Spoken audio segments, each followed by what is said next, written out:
श्रोता बंधु ओडिया धारा चैनल रे आपण मानक स्वागत जनाऊँ। आज आम एठारे उपन्यास बधू निरुपमा शुणा। च्युत कदली ताल नारिकेल तरुर अरण्य ठारू अनेक दूर रे एई सहर। जीवन एठारे स्वच्छ न होई पारे किंतु सहज। लोकगुड़िंकर रुचि बेस परिच्छन्न। अधिकांश पड़ोशी शिक्षित सभ्य भद्र। सहरर नाम बारिपदा। निर्मल चाकिरी जीवनर प्रथम निजुक्ति एई सहर रे, किंतु कर्मक्षेत्र मफसल गड़जात पहाड़माल अंचल रे। एईटा हैला केवल हेडक्वार्टर। ऋण आदाय रिलीफ बंटन एई हैला मोटामोटी काम। सरकारी चाकिरी एक निर्भरयोग्य जीविका, किंतु ए जीविकार जीवन नाही। ए एक कृतदासर जीवन। शासन विभाग रे चाकिरी पाई प्रथमे उत्फुल्ल होई उठिथिला निर्मल। नना जमीदार थिले, अनेक प्रजा को शासन करुथिले। नना गले तांको आगरु जमीदारी मध्य जाइथिला। निर्मल भाविथिला शासन विभागर कर्ममत्ता हेले से भी अनेक लोकों को शासन करिवो, पैतृक परंपरार धर्म रक्षा करिवो। किंतु चाकिरीर मास केतोटी परे बुझिला एठारे ए चाकिरी रे शासन करिवार क्षमता नाही कि सेवा करिवार स्वाद नाही।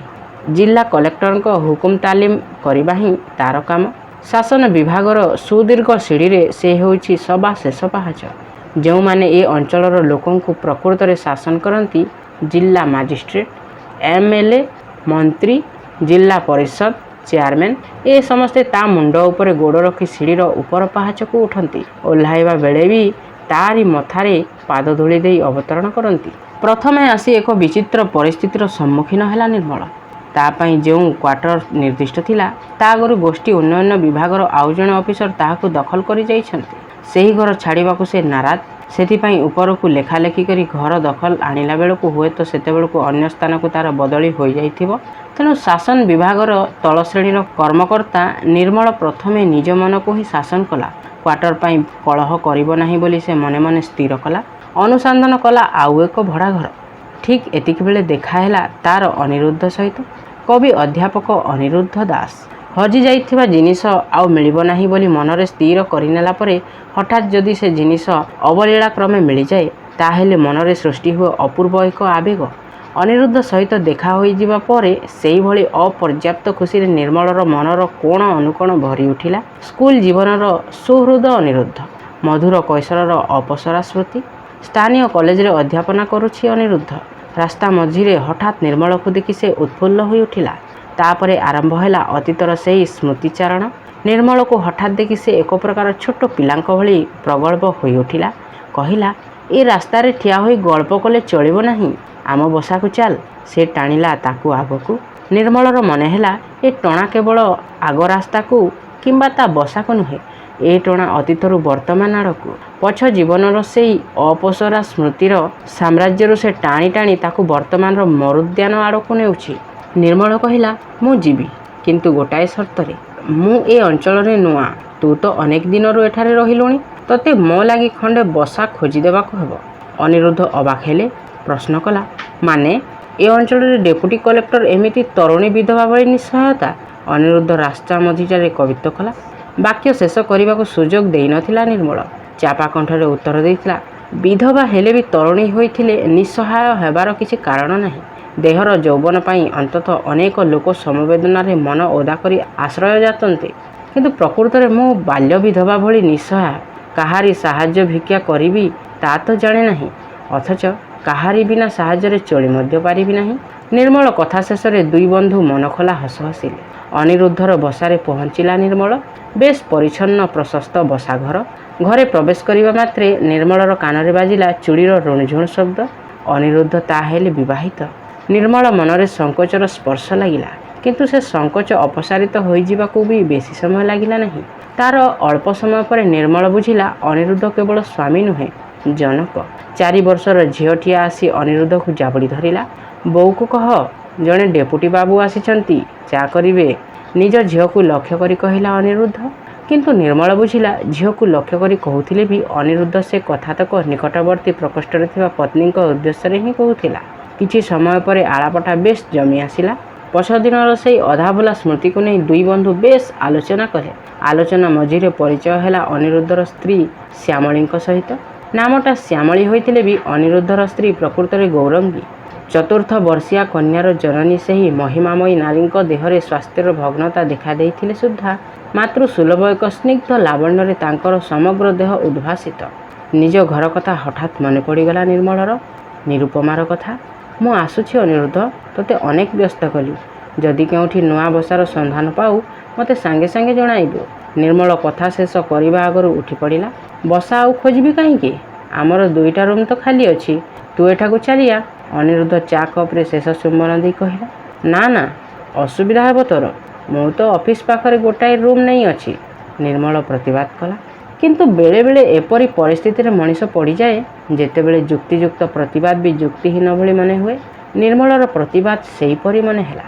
ଅନିରୁଦ୍ଧର ସ୍ତ୍ରୀ କହିଲେ, ଆମର କିଛି ଅସୁବିଧା ନାହିଁ, ବରଂ ଆପଣଙ୍କର ଅସୁବିଧା ହେବ। ସାମାନ୍ୟ କଲେଜ ଶିକ୍ଷକ ଘର ତ। ନିର୍ମଳ ଆଉ ପ୍ରତିବାଦ କରିପାରିଲା ନାହିଁ। ସେ ଚୁପ୍ ହୋଇଗଲା। ଏହିପରି ଭାବରେ ନବନିଯୁକ୍ତ ଶାସନ ବିଭାଗର କର୍ମଚାରୀ ନିର୍ମଳ ଅଧ୍ୟାପକ ଅନିରୁଦ୍ଧ ଘରେ ହେଲା ସ୍ଥାୟୀ ଅତିଥି। ଅନ୍ୟ କେଉଁ ବନ୍ଦର ଅଭିମୁଖେ ଯାତ୍ରା କରୁଥିବା ଭାସମାନ ଜାହାଜ ଅବଳୀଳାକ୍ରମେ ଭାସି ଭାସି ଆସି ଲାଗିଲା ଅଜ୍ଞାତ ଏକ ପୋତାଶ୍ରୟରେ। ନିର୍ମଳ ନିଜେ ବି କଥାଟାକୁ ହଠାତ୍ ବିଶ୍ୱାସ କରିପାରିଲା ନାହିଁ। ମିଶ୍ରେ ଆକାଶକୁ ଚାହିଁଲେ। ଦିନ ଶେଷ ହେବାକୁ ବସିଲାଣି। ଏତିକିବେଳେ ବାହାରି ନ ଗଲେ ଘରେ ପହଞ୍ଚୁ ପହଞ୍ଚୁ ରାତି ବେଶୀ ହୋଇଯିବ। ନାନୀ କହୁଥିଲେ ରହିଯା ରାଜି ରାତିକ, ସକାଳୁ ଉଠି ଚାଲିଯିବୁ। ମିଶ୍ରଙ୍କର ସକାଳୁ ବି ଯିବାର ଇଚ୍ଛା ଥିଲା, କିନ୍ତୁ ଓଷି କଥାଟାକୁ ଅଦଳ ବଦଳ କରିଦେଲା। କହିଲା, ନନା ଦିନକୁ କହି ଆସି 3 ଦିନ ରହିଲେଣି। ଘରେ ବୋଉ ଦକଦକ ହେଉଥିବ। ଘରେ ପୁଣି କିଛି। ମିଶ୍ରେ ଚମକି ପଡ଼ିଲେ। ଓଷିଟା ଏଡ଼େ ଆଗତ କହି ଘରେ ରୋଷେଇ ପାଇଁ କିଛି ନାହିଁ ବୋଲି ବୋଧହୁଏ କହିଦେବାକୁ ବସିଥିଲା। କହି ଦେଇଥିଲେ କଥା ସରିଥିଲା। ନାନୀ ଆଗରେ ତାଙ୍କ ମୁଣ୍ଡ କଟି ମାଟିରେ ଲୋଟିଥାନ୍ତା। ସେଥିପାଇଁ ତା ତୁଣ୍ଡରୁ କଥା ଝାମ୍ପି ନେଇ ସେ କହି ଉଠିଲେ, ହଁ ନାନୀ, ଘରେ ପୁଣି ମୁଁ କିଛି କହି ଆସିନାହିଁ। ଏତେ ଦିନ ତୋହରି ଯୋଗୁଁ ଅଟକି ଗଲି। ମୁଁ ସବୁ ପାରେ, ହେଲେ ତୋ କଥା ଭାଙ୍ଗିପାରେ ନାହିଁ। ଆଉ ପୁଣି କେବେ ଆସିବି ଯେ? ମୋ ମା ଲକ୍ଷ୍ମୀକୁ ତୋ ପାଖରେ ଛାଡ଼ି ଯାଉଛି। କଥାଟା ସେତିକିରେ ଇତି ହୋଇଥିଲା। ଆଜି ଯେକୌଣସି ମତେ ଯିବା କଥା। ଯିବାକୁ ଇଚ୍ଛା ନାହିଁ, କିନ୍ତୁ ରହିବାର ଉପାୟ ନାହିଁ। ଯେତେ ହେଲେ ଭଉଣୀ ଘର। ଭଉଣୀ ଘରେ ଭାଇ କୁକୁର। ଲୋକେ କଥାଟାକୁ ଭଲ ଦୃଷ୍ଟିରେ ଦେଖନ୍ତି ନାହିଁ। ଗାଁର 50 ଜଣ ଏ 3 ଦିନ ଭିତରେ 30 ଥର ପଚାରିଗଲେଣି, କେବେ ଘରକୁ ଯାଉଛନ୍ତି ମିଶ୍ରେ ଗୋସାଇଁ? ଘର କଥା କ'ଣ ମନେ ପଡ଼ୁନାହିଁ? ମିଶ୍ରେ ଦାନ୍ତ ଦେଖେଇ କେବଳ ହସି ସେ କଥାଟାକୁ ଏଡ଼େଇ ଦେବାକୁ ଚେଷ୍ଟା କରିଛନ୍ତି। ସତରେ ଭାଣିଜୀ ବୋହୂର ସ୍ନେହ ମମତାରେ ମନ ତାଙ୍କର ବାନ୍ଧି ହୋଇଯାଇଛି। କି ସେବା, କି ଭକ୍ତି! ଆହା! ମିଶ୍ରେ ବିସ୍ମୟରେ ବିମୂଢ଼ ହୋଇଯାଆନ୍ତି। ସକାଳୁ ଉଠିଲା ବେଳକୁ ପାଣି ଢାଳ, ଗୁଡ଼ାଖୁ, ଦାନ୍ତକାଠି, ଗାଧୋଇ ସାରି ଫେରିଲା ବେଳକୁ ଫୁଲ, ଚନ୍ଦନ, ଖାଇ ବସିଲା ବେଳକୁ ପାଖରେ ବସି ଏଇଟା ଖାଆନ୍ତୁ, ସେଇଟା ନ ଖାଇଲେ ମୋ ମନ କଷ୍ଟ ହେବ। ଏଇ ଭଜା ଆପଣଙ୍କ ପାଇଁ ଖାସ୍ କରିଥିଲି। ଉଷା କହୁଥିଲେ ମାଛ ମୋହର କୁଆଡ଼େ ଆପଣ ବେଶୀ ଭଲ ପାଆନ୍ତି, ସେଥିପାଇଁ ସେଇଟା ଆଜି କଲି। ଆରେ ପାଣି ପିଇଲେଣି କ'ଣ? ଆଉ ଖାଇବେ ନାହିଁ କି? ନା, ମୋ ରାଣଟି, ଆଉ ଟିକିଏ କ୍ଷୀରି ଖାଆନ୍ତୁ। ମିଶ୍ରେ ପ୍ରଥମେ ଭାବିଥିଲେ ଏଇଟା ବୋହୂର ଉପର ଦେଖାଣିଆ ଛଇ ଛଟକ, ପ୍ରଶଂସା ପାଇବା ପାଇଁ ଲୋକ ଦେଖା ଅଭିନୟ। କିନ୍ତୁ 3 ଦିନ ରହଣି ଭିତରେ ସେ ବୁଝିପାରିଲେ ପଣ୍ଡା ଘରର ଝିଅ ହେଲେ ବି ଲକ୍ଷ୍ମୀ ଠାକୁରାଣୀଙ୍କର ସବୁ ସୁଗୁଣ ନେଇ ସେ ଆଚାର୍ଯ୍ୟ ପରିବାରକୁ ବୋହୂ ହୋଇ ଆସିଛି। ଅଥଚ ଏଇ ବୋହୂକୁ ଘରେ ପ୍ରବେଶ ଅଧିକାର ନ ଦେବାକୁ ସେ ଦାଣ୍ଡରେ ବାଡ଼ି ପକାଇ ଜଗି ବସିଥିଲେ। ଯିବୁ ପରା, ଯିବୁ ଯଦି ଆଉ ଡେରି କରୁଛୁ କାହିଁକି? ହେମାଙ୍ଗିନୀ ସାନ ଭାଇକୁ ଘରକୁ ଯିବା କଥା ସ୍ମରଣ କରାଇଦେଲେ। ହଁ ନାନୀ, ବେଳ ତ ହୋଇଗଲା, ମୁଁ ଉଠିଲି ଜାଣ। ମିଶ୍ରେ କହୁ କହୁ ଉଠି ପଡ଼ିଲେ। ଚାଲି ଚାଲି ଗଲେ ବୋହୂକୁ କହିଦେଇ ଯିବେ ବୋଲି। ନିରୁପମା ଉଷାର ମୁଣ୍ଡ ବାନ୍ଧି ଦେଇ ସାରି କପାଳରେ କୁଙ୍କୁମ ପିନ୍ଧେଇ ଦେଉଥିଲେ। ମିଶ୍ରେ ପଚାରିଲେ, ମୋ ଛତା, ବାଡ଼ି କେଉଁଠି ରଖିଲୁ କି ମା? ସଞ୍ଜ ହୋଇ ଆସିଲାଣି, ମୁଁ ଯିବି ଯେ। ଛତାଟା ତ ଗମ୍ଭୀରି ଘରେ ଅଛି, ବାଡ଼ିଟା ଏଇ ଘରେ ଥିଲା, ମୁଁ ଦେଉଛି। ନିରୁପମା ତରବର ହୋଇ ଉଷାକୁ କୁଙ୍କୁମ ପିନ୍ଧାଇ ଦେବାକୁ ଲାଗିଲା। ଫିକ୍ କିନି ହସି ଦେଇ ଉଷା କହିଲା, ତମର ଏଇ ବୁଦ୍ଧି କଟକି ନୂଆ ବୋଉ। ନୂଆ ବୋଉ ହୋଇ ଆସିଛ, ନନା ପରା ମଳାସୁର ହେବେ। ତାଙ୍କ ସାଙ୍ଗରେ ଏମିତି ଠୋସ୍ କଥାବାର୍ତ୍ତା କରନ୍ତି? ସେ କିଛି ଜିନିଷ ମାଗିଲେ ସିନା ଠାରି କରି ଦେଖାଇ ଦିଅନ୍ତି। ତମେ ଏମିତି ସାଙ୍ଗ ସରିସାଙ୍କ ସାଙ୍ଗରେ କଥାଭାଷା ହେଲାମିତି କ'ଣ କଥା କହୁଛ ମ? ନିରୁପମାର ମୁହଁ ଅପମାନରେ କଳା ପଡ଼ିଗଲା। ମିଶ୍ରେ ବି ନିଜ ଝିଅ ମୁହଁରୁ ଏକଥା ଶୁଣି ଅବାକ୍ ହୋଇଗଲେ। ଭାଣିଜୀ ବୋହୂଠାରୁ ସଣ୍ଠଣା ଶିଖିବ ବୋଲି ସେ ଝିଅକୁ ଏଠାରେ ଛାଡ଼ି ଯାଉଛନ୍ତି, କିନ୍ତୁ ଝିଅ ତ ଭାଣିଜୀ ବୋହୂକୁ ସଣ୍ଠଣା ଶିଖାଇବା ଆରମ୍ଭ କଲାଣି। ମିଶ୍ରେ ଭାଣିଜୀ ବୋହୂର ମାନ ରକ୍ଷା କଲେ। ନୂଆ ବୋହୂଠାରୁ ତୁ ବେଶୀ ସଣ୍ଠଣା ଶିଖିଛୁ ନା? ଆହା, ମୁଁ ବୁଢ଼ୀ ଘରଣୀ ନୂଆ ବୋଉ ମାନ୍ୟ ଲୋକ, ତାକୁ ଏମିତି କହନ୍ତି? ଛି ଛି, ତୁ କିଛି ମନେ କରିବୁ ନାହିଁ ବୋଉ। ସେଇଟା ସେ ଗାଁ ଝିଅ ବୋଉଙ୍କ ସାଙ୍ଗରେ ମିଶି ଏମିତି ଖରାପ ହୋଇଗଲାଣି, ସେଥିପାଇଁ ତ ତୋ ପାଖରେ ଛାଡ଼ି ଯାଉଛି। ତୁ ତା ବଡ଼ ଭଉଣୀ ଭଳି। ଏମିତି କଥା କହିଲେ ତା କାନ ମୋଡ଼ି ବୁଦ୍ଧି ବତାଇ ଦେବୁ। ମିଶ୍ରେ ଭାଣିଜୀ ବୋହୂ ଉଦ୍ଦେଶ୍ୟରେ ଏତକ କହି ଘଟଣାର ଗତିକୁ ଅନ୍ୟ ଦିଗକୁ ନେବା ପାଇଁ ଚେଷ୍ଟା କଲେ। ନିରୁପମା କହିଲା, ନାଇଁ ଆପଣ କିଛି ଭାବନ୍ତୁ ନାହିଁ, ଉଷା ଠିକ୍ କହିଛନ୍ତି। ମୁଁ ତ ସହରରେ ପଢ଼ିଲି, ଏ ଚଳଣି କିଛି ଶିଖିନାହିଁ। ଛୋଟ ହେଲେ ବି ସେ ଉଚିତ କଥା କହିଛନ୍ତି।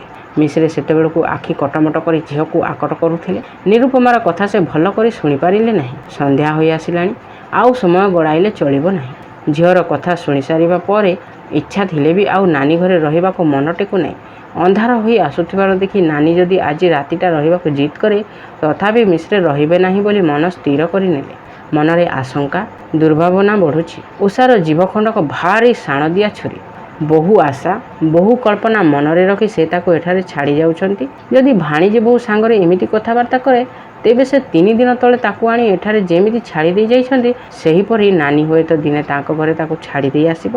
ତାପରେ ବାହାଘର ତାର ବେଶୀ ଦିନ ବିଳମ୍ବ ନାହିଁ। ଘରେ ଏତେ ଗୁଡ଼ାଏ ପିଲା, ପେଟକୁ ମୁଠାଏ ଯୋଗାଇବା କଷ୍ଟ।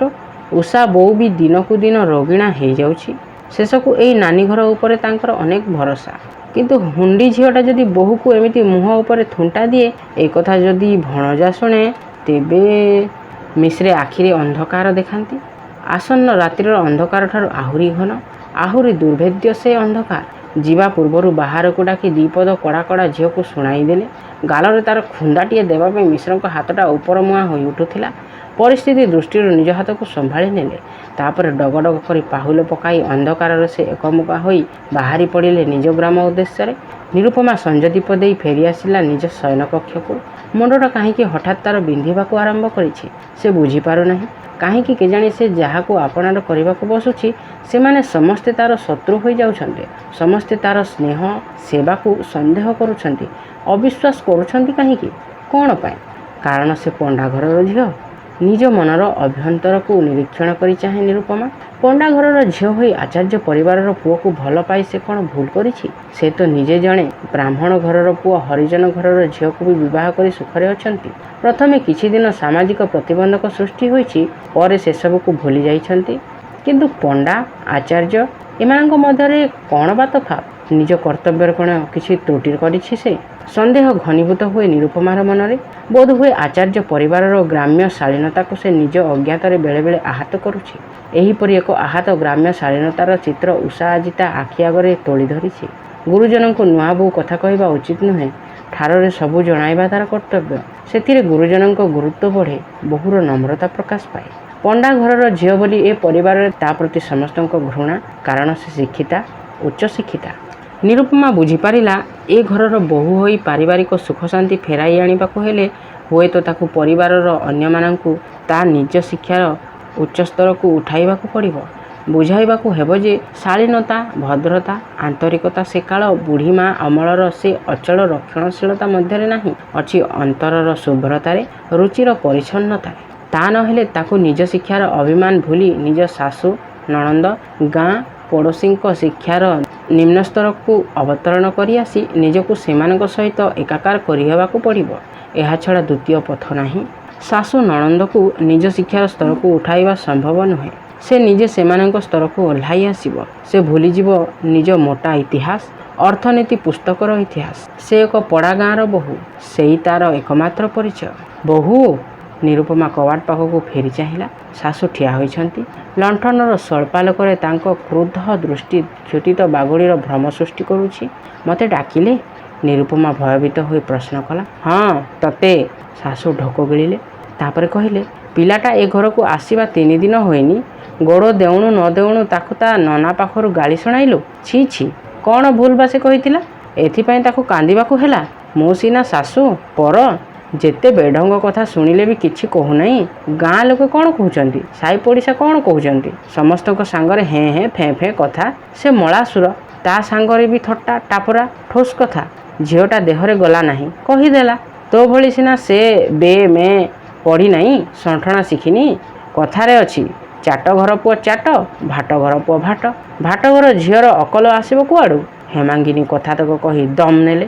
ନିରୁପମା ତ୍ରସ୍ତ କଣ୍ଠରେ ଉତ୍ତର ଦେଲା, ଉଷାଙ୍କ କଥା ଶୁଣି ମୁଁ ତ ମାମୁଁକୁ କଥା କିଛି କହିନାହିଁ। କଥା ନ କହିଲେ କ'ଣ ସେ ବୁଝିବ ନାହିଁ? ମୁହଁ କୁହୁଳାଇ ଏମିତି କୁଆଡ଼େ ଢଙ୍ଗ କଲୁ ଯେ ସେ ଝିଅଟାକୁ ଗାଳି ଦେଇ କନ୍ଦେଇ କନ୍ଦେଇ ଗଲା। ଛି ଛି। ହେମାଙ୍ଗିନୀ ଆଉ କିଛି ବିଷ ଉଦ୍ଗାର କଲେ। ଉଷା ଆଖିରେ ହସ ଚହଲି ଉଠିଲା। ଅନ୍ଧକାର ନଇଁ ଆସିଲା ନିରୁପମାର ଆଖିରେ। ଯେତେ ଜଗି ରଖି ଚଳିଲେ ବି ମୁକ୍ତି ନାହିଁ, ଯେତେ ସେବା ଯତ୍ନ କଲେ ବି ପ୍ରଶଂସା ନାହିଁ। ନିନ୍ଦା ଅପମାନ ସହିବାକୁ ସତେ ଯେପରି ସେ ଏ ଘରର ବୋହୂ ହୋଇ ଆସିଛି। ଉଷା ସତରେ କାନ୍ଦିଥିଲା କି ନାହିଁ ନିରୁପମା ଜାଣେ ନାହିଁ, କିନ୍ତୁ ସେ ମନ ଭରି କାନ୍ଦିଲା। ଇଚ୍ଛା କରି ମଧ୍ୟ ନିଜ ଲୁହକୁ ସେ ଗୋପନ କରିପାରିଲା ନାହିଁ। ଉଷା କହିଲା, ଦେଖିଲୁ ଅପା, କଟିକି ନୂଆ ବୋଉ ତୁଚ୍ଛାଟାକୁ କାନ୍ଦିଲେଣି। ମୋହରି ନାହିଁ ଏତେ ନାଟ। ତୁ ନନାଙ୍କ ପାଖକୁ କାଲି ଖବର ପଠା, ମୁଁ ଆମ ଘରକୁ ଚାଲିଯିବି। ଉଷାକୁ କୋଳେଇ ନେଇ ହେମାଙ୍ଗିନୀ କହିଲେ, ତତେ ଏ ଘରୁ ତୋଡ଼ିଦେବ ଏମିତି ବାପର ଝିଅ କିଏ? ତୁ ମୋଟେ ମନ କଷ୍ଟ କରନା, ମୁଁ ଥାଉ ଥାଉ। ନିରୁପମା ଆଖିର ଉଷ୍ମ ଲୁହ ବରଫ ପାଲଟିଗଲା।